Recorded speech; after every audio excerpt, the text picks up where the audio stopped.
Zdravo! Ovo je zvaničan srpski prevod serije Der Weg der Ewigkeit sa kanala Jan Deve.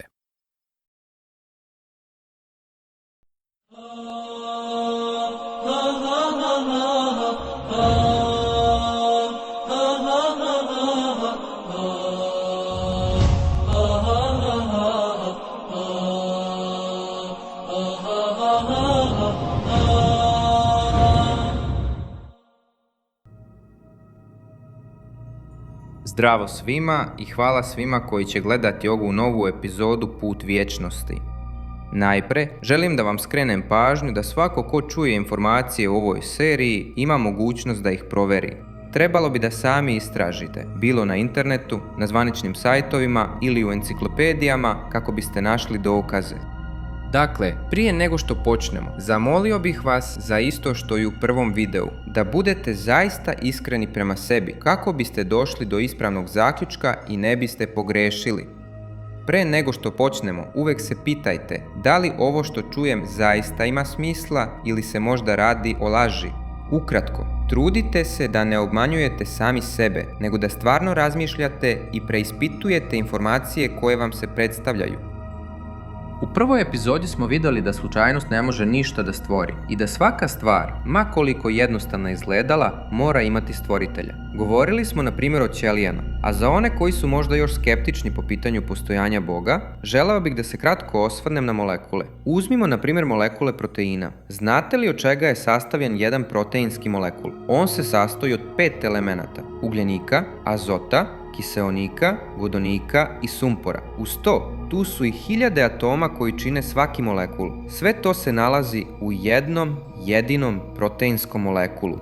Možete li sada da shvatite složenost te strukture i zašto naučnicima ne uspeva da je u potpunosti razumeju? Ono što je zaista impresivno jeste da su lekari objasnili da je vjerovatnoća da makar jedan takav molekul nastane slučajno gotovo jednaka nuli. To je praktično isključeno. Takvi molekuli ne mogu tek tako nastati jer su nevjerovatno složeni. A znate li koliko proteinskih molekula postoji u samo jednom novorođenčetu? Oko 6 milijardi. Ne postoji nikakva šansa da jedan od tih molekula nastane slučajno, a beba ih ima 6 milijardi. Pa koja je onda vjerovatnoća da sama beba može nastati slučajno? Mogli bismo reći da je ta vjerovatnoća toliko mala da je 1000 puta manja od nule. Ono što moramo dobro da razumemo jeste sljedeće. Kada bi čovjek nastao slučajno, on nikada ne bi mogao da proizvede spermatozoid sa svim tim molekulima koje on sadrži.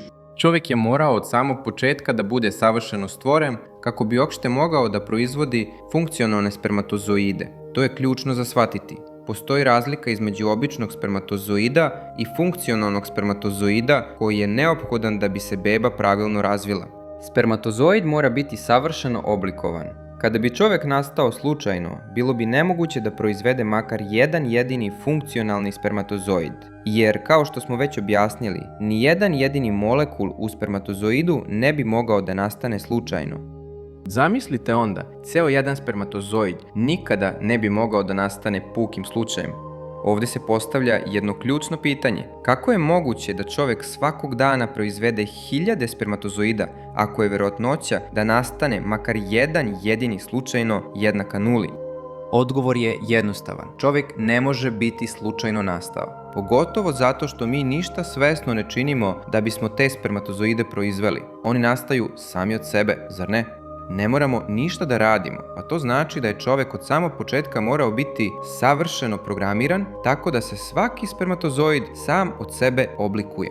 Kao što smo već pomenuli, kada bi neko vjerovao u slučajnost ili koincidenciju, to bi značilo da čovjek svakoga dana slučajno proizvodi milijarde spermatozoida koji ne mogu nastati slučajno. To jednostavno nema nikakvog smisla. Danas na Zemlji živi više od 8 milijardi ljudi, ali muškarac ne proizvodi samo jedan spermatozoid mesečno kao što žena proizvodi jedno jaj na ćeliju. On svakoga dana proizvodi hiljade funkcionalnih spermatozoida.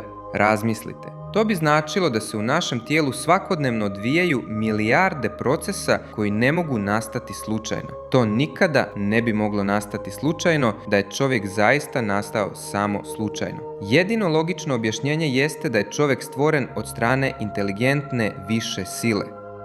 Svakoga dana na ovom svetu rodi se na hiljade novih ljudi, oko 380.000 beba dnevno. A oni koji veruju da je sve ovo nastalo slučajno, razumeju li zapravo šta to znači? To bi značilo da se 380.000 puta dnevno dešava slučajnost koja stvara ono što se nikada ne može stvoriti slučajno. Jednom godišnje to bi već bilo nemoguće, a 380.000 puta dnevno. Kada se radi o nevažnim stvarima, moglo bi se govoriti o slučajnosti. Na primjer, kada šetate plažom i slučajno primijetite određene oblike u pijesku, mogli biste pomisliti da je to slučajnost da se ti tragovi tamo nalaze. Ali kada vidite slova u pijesku, odmah znate da ona nisu nastala slučajno. Mora postojati stvoritelj tih slova, jer ovdje se radi o informaciji, a informacije uvek stvara inteligencija. Jednostavne oznake u pijesku mogu nastati slučajno, ali složene informacije, poput pisma, ne mogu nastati slučajno. Isto je i sa spermatozoidima, oni su proizvod inteligencije, višeg reda. Neophodno je da ti procesi budu planirani i organizovani. Nije samo čovek takav, sve životinje se svakodnevno razmnožavaju prema jasnom, inteligentnom planu. Razmislite, sva živa bića koja zahtevaju muški i ženski pol da bi se razmnožavala, kada ne bi postojala ova dva pola, život bi jednostavno nestao, jer ne bi mogao da se nastavi. Ali ne, naš stvoritelj je sve savršeno stvorio. Sada, kada znamo da Bog postoji, da li nam je ostavio i uputstva da slijedimo njegove puteve? Tu nastaje teškoća za mnoge ljude. Postoji mnogo religija, judaizam, hrišćanstvo, islam. Kako možemo znati šta je tačno, a šta pogrešno? Ali kada se o tome ozbiljno razmisli, prava religija koja dolazi od Boga mora se razlikovati od drugih, zar ne? Ona mora imati čuda i znakove koji nam pokazuju put kako bi svaki čovjek sam mogao da prepozna šta je istina, a šta laž. Koja religija dolazi od Boga, a koja je ljudska izmišljotina? Nemoguće je da religije koje dolaze od Boga imaju istu formu kao one koje su stvorili ljudi i koje su pogrešne. U suprotnom, bilo bi previše teško razlikovati istinu od laži.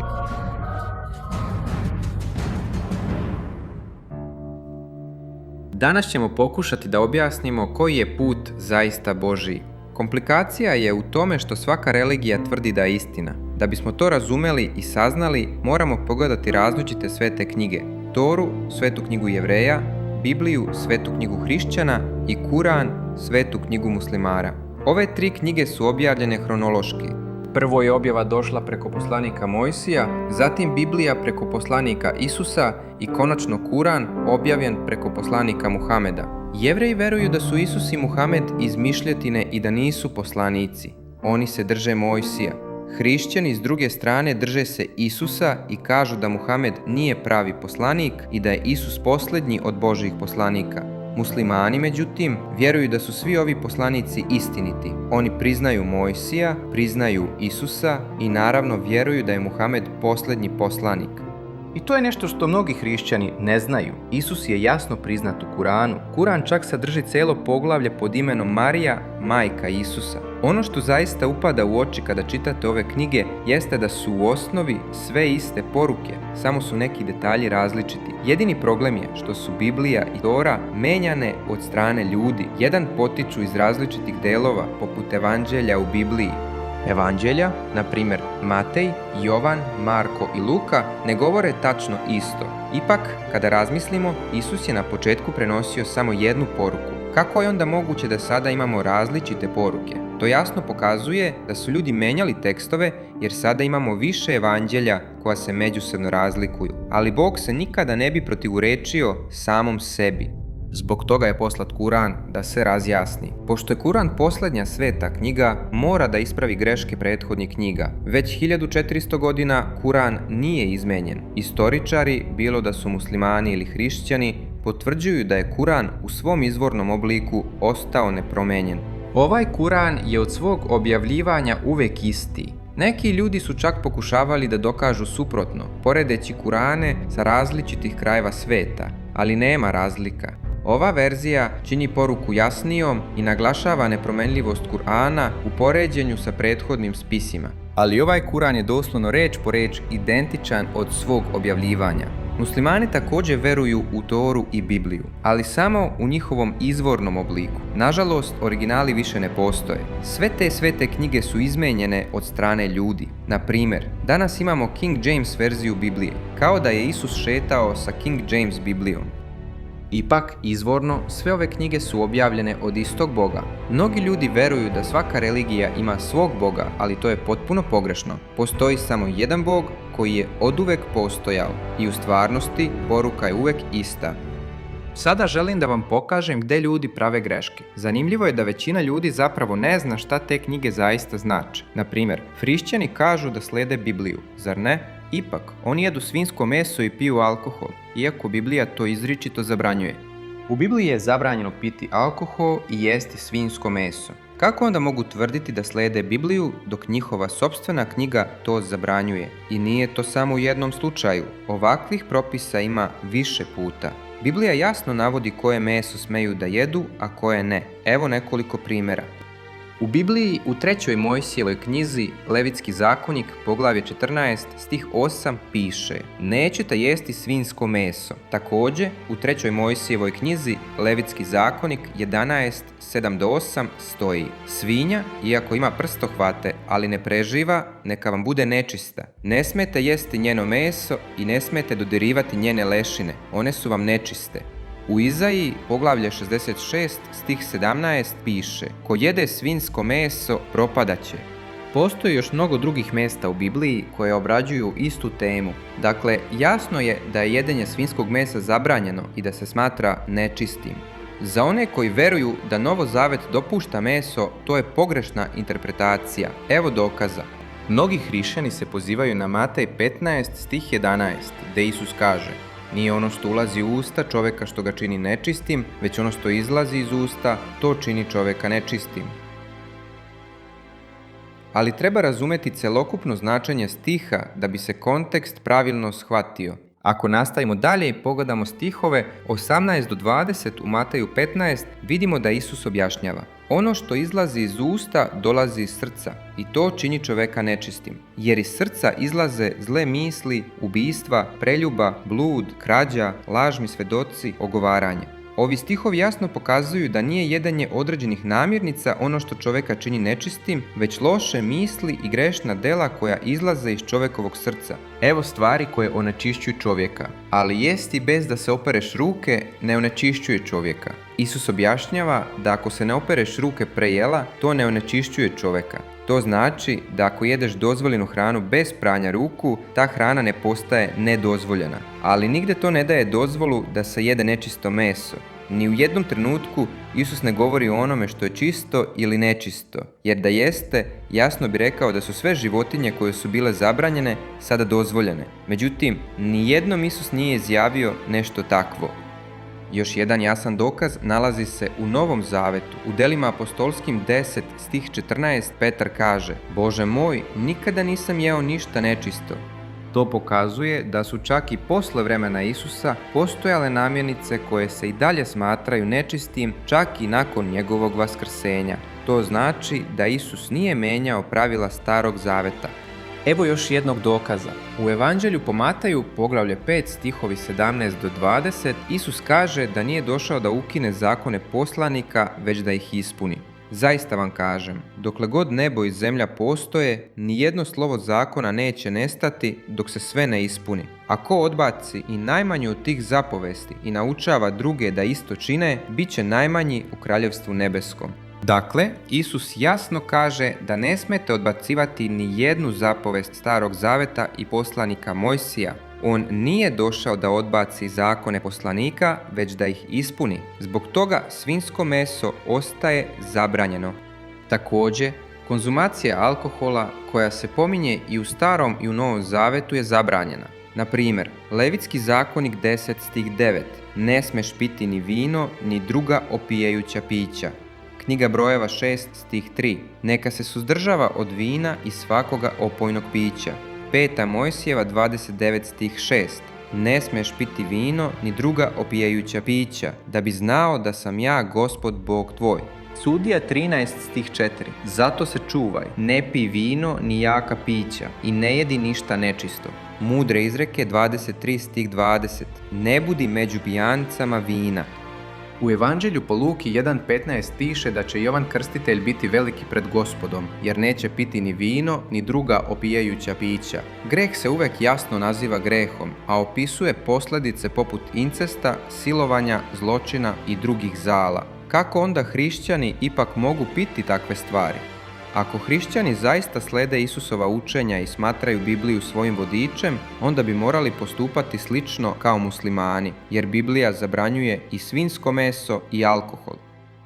Ali to nije sve. Biblija također zahteva post i molitvu. I molitva je opisana na način sličan muslimanskoj. Potrebno je pokloniti se, sagnuti se, pasti ničice i tako dalje. Na primjer, u Postanju 14 stih 26 piše da se čovjek poklonio večnu.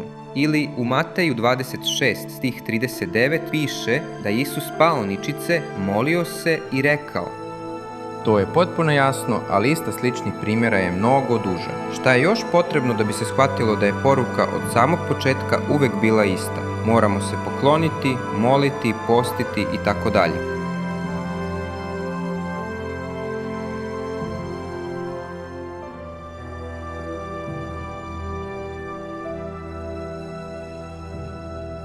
Najinteresantnije je da Mojsije predviđa dolazak poslanika Muhameda i da mu se mora slediti, baš kao što je Isus učio. Evo nekoliko primjera. U Jovanovom evanđelju 14 stih 16 Isus kaže: I ja ću zamoliti Otca i On će vam dati drugog utješitelja koji će ostati sa vama do veka. Reč utješitelj može značiti i prorok ili poslanik. To znači da posle Isusa mora doći još jedan poslanik. Ko je taj poslanik? To je jedini koji je došao posle Isusa, Muhamed. Isus također objašnjava da će taj pomoćnik ostati sa nama doveka. Govori o posljednjoj Božjoj knjizi, Kur'anu, koja će ostati nepromijenjena do kraja vremena. Njena poruka će tako zauvijek ostati sa nama. U Jovanovom evanđelju 16, stihovi 12 do 13, Isus također kaže: Još bih vam mnogo toga rekao, ali sada to ne možete podneti. Kada pak dođe onaj, Duh istine, uputit će vas u svu istinu. Kada Duh istine, utješitelj dođe, on će vas voditi ka sveobuhvatnoj istini. Ko je ta osoba koja još mnogo toga treba da kaže? Radi se o poslaniku Muhamedu. Isus je čak objasnio kako prepoznati pravog ili lažnog poslanika. U Jovanovom evanđelju 4 stihovi 1 do 3 Isus objašnjava da postoji test kako bi se znalo koji poslanik posle njega dolazi od Boga. Ovo je test.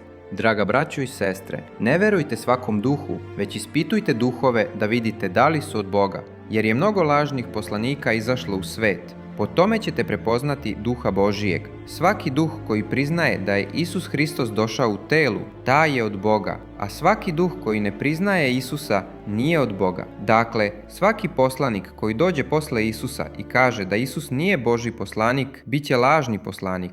Ali ako prorok kaže da je Isus pravi Božji poslanik, taj prorok je pravi Božji poslanik. U Kuranu Muhamed potvrđuje da je Isus pravi poslanik. Ime Isusa se u Kuranu pominje čak češće nego ime poslanika Muhameda. Kuran također potvrđuje da je Isus rođen od Marije, tačno onako kako piše u Bibliji. Zašto hrišćani onda ne veruju u Muhameda i ne slijede njegova učenja i Kuran, iako im Biblija to sugeriše? Zanimljivo je da mnogi hrišćani veruju da je Isus posljednji poslanik kojeg je Bog poslao. Ako je on posljednji poslanik, zašto je onda zatražio da proroci koji dođu posle njega budu testirani, da bi se znalo koji su pravi, a koji lažni? Ako je zaista bio posljednji poslanik, rekao bi: ja sam posljednji poslanik, testiranje drugih je besmisleno, svi posle mene bi bili lažni. Ali ne, Isus je rekao da se mora testirati kako bi se saznalo ko je pravi, a ko lažni poslanik. Dakle, posle Isusa će doći još jedan pravi Božji poslanik. Kao što je Isus već rekao u Jovanovom evanđelju, kada zamoli Oca, on će poslati još jednog poslanika. Ovo pokazuje da Isus predviđa dolazak još jednog proroka. Također, Isus nikada nije rekao da je posljednji od poslanika, za razliku od Muhameda koji je svjedočio da je posljednji poslanik. I zaista, od tada više nema ni jednog.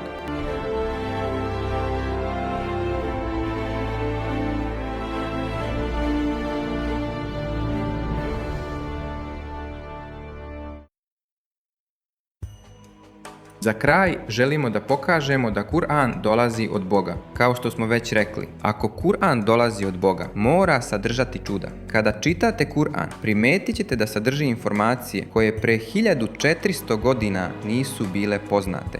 Muhamed je živeo u srcu arapske pustinje, gde nije bilo nikakve tehnologije, nije bilo ni struje, ni elektronskih uređaja, ni mašina. Ljudi su vodili jednostavan život. Niko nije mogao ni da zamisli sonde, skenere ili satelite. Ipak u Kur'anu možemo pročitati da postoje mesta pod vodom gde se susreću slatka i slana voda i da između njih postoji nevidljiva barijera koja sprečava da se dve vode pomešaju. Ovo su oceanografi poput Jacquesa Yvesa Cousteaua nedavno otkrili zahvaljujući podmornicama i uzorcima vode. Kako je neko mogao pre 1400 godina u sred pustinje znati za nevidljivu barijeru u okeanu?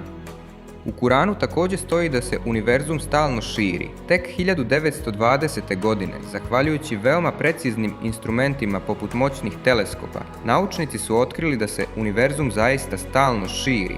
Kako je neko mogao pre 1400 godina znati ovu informaciju? Danas znamo da su planine poput stubova i da imaju korenje. Bez planina zemljotresi bi bili mnogo češći. Zahvaljujući najnovijim otkrićima, znamo da one pomažu u stabilizaciji zemljine kore.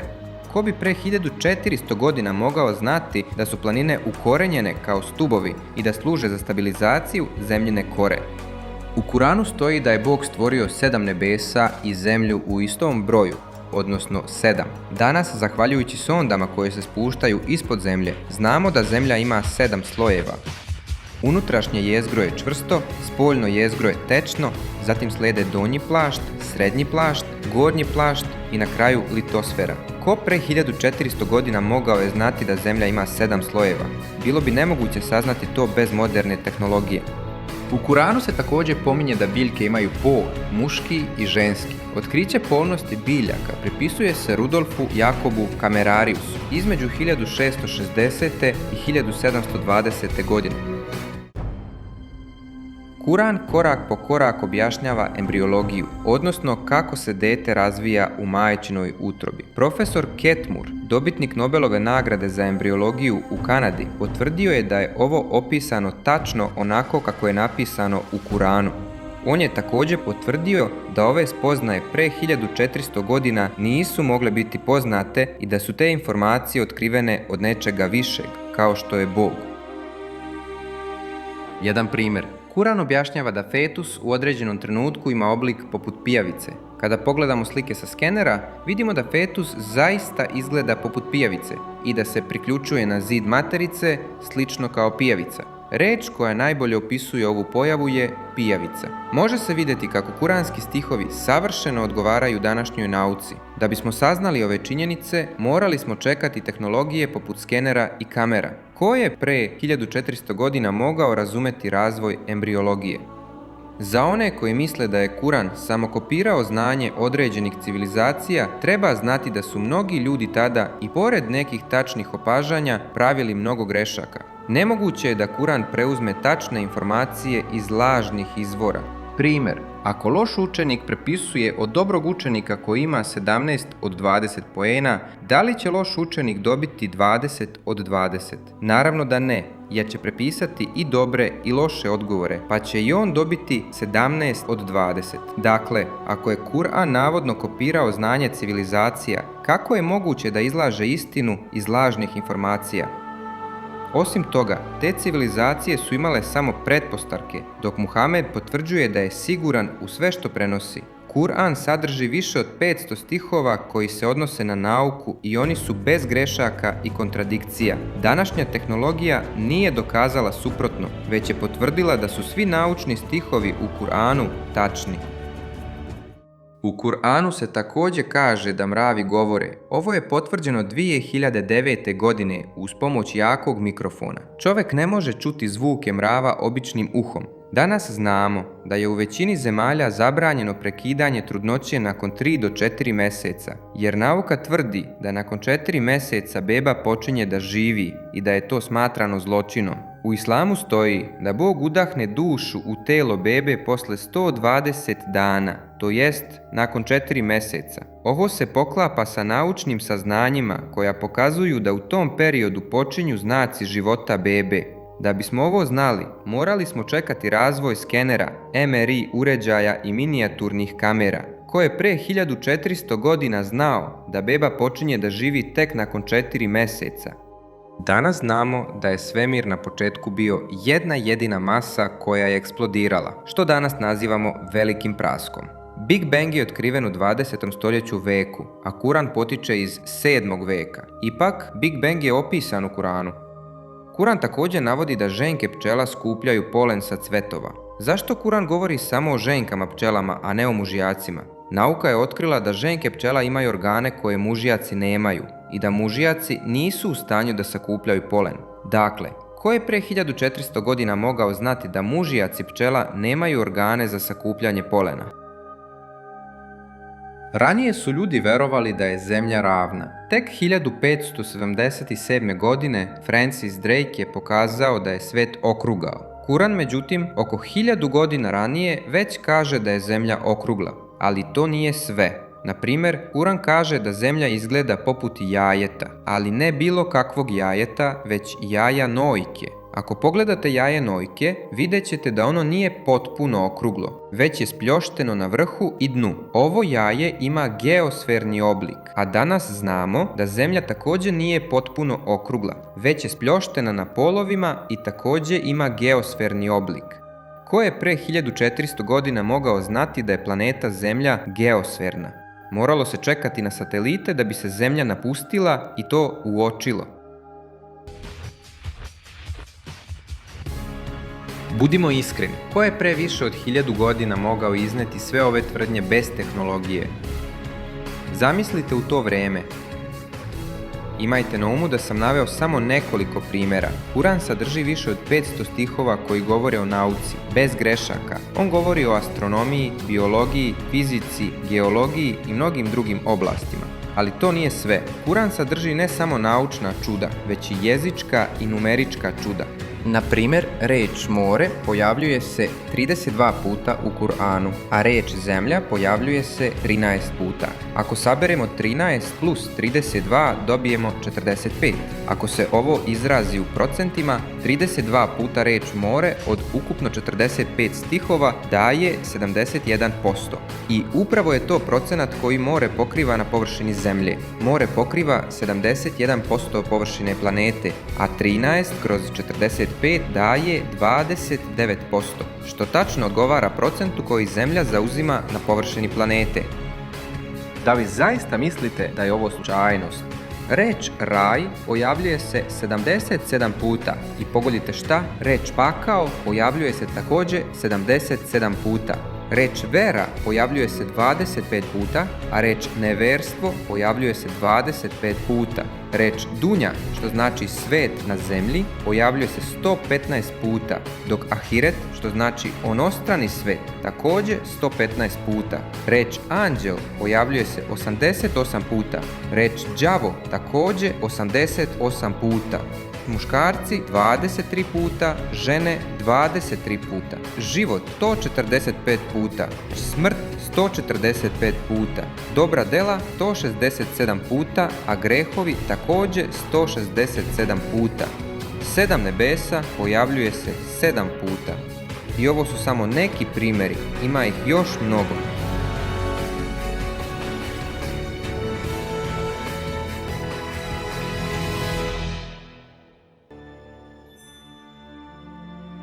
Kur'an je neuporedivo lep u originalnom jeziku, to jest na arapskom. Otprilike polovina Kur'ana je u rini. Kur'an sadrži i palindrome, reč ili frazu koja se isto čita unazad, na primjer bob ili kajak. Takvu reč je moguće pronaći, ali celoj rečenici koja je palindrom i koja ima smisao gotovo je nemoguće postići.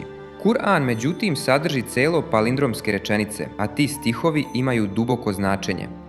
Kur'an nema kontradikcija ni grešaka. Daću vam jedan posljednji primjer pre nego što zaključim. Postaće vam jasno koliko je izuzetno precizno odabrana svaka reč u stihu. Bog kaže da on nije dao muškaracu dva srca, ali malo dalje Bog govori i o ženama. Zašto onda ne kaže nisam čoveku dao dva srca? Ako čitamo ceo odeljak, vidimo da Bog ne govori bukvalno, već preneseno. Objašnjava da čovjek može biti ili vern ili neveran. Jedno ili drugo. Oba ne mogu postojati istovremeno. Ili veruješ ili ne veruješ. Ako ovaj stih uzmemo bukvalno, tačno je da čovjek ima samo jedno srce. Ali šta je sa ženama? One mogu biti trudne, zar ne? Koliko srca imaju tada? Razmislite o tome. Da je Bog rekao čoveku umjesto muškaracu, neko bi mogao pomisliti. Postoji kontradikcija ako se stih shvati bukvalno. Žena može imati dva srca dok je trudna. Ali ne, čak ni bukvalno, takva kritika nije moguća. Bilo bukvalno ili preneseno, Kur'an je neoboriv. Pogledajte samo preciznost izbora reči. Ima još mnogo takvih primjera, ali bi bilo potrebno mnogo vremena da se sve objasni. Ako vas zanima, postoje mnogi predavanja učenjaka dostupni na internetu, kao što je Božja reč od Numana Alikana. Oni daju jasne dokaze da Kur'an može doći samo od Boga, a ne od čoveka.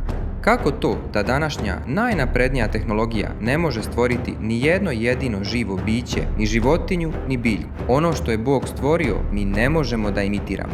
Sve što mi gradimo u poređenju s prirodom je zapravo ništa.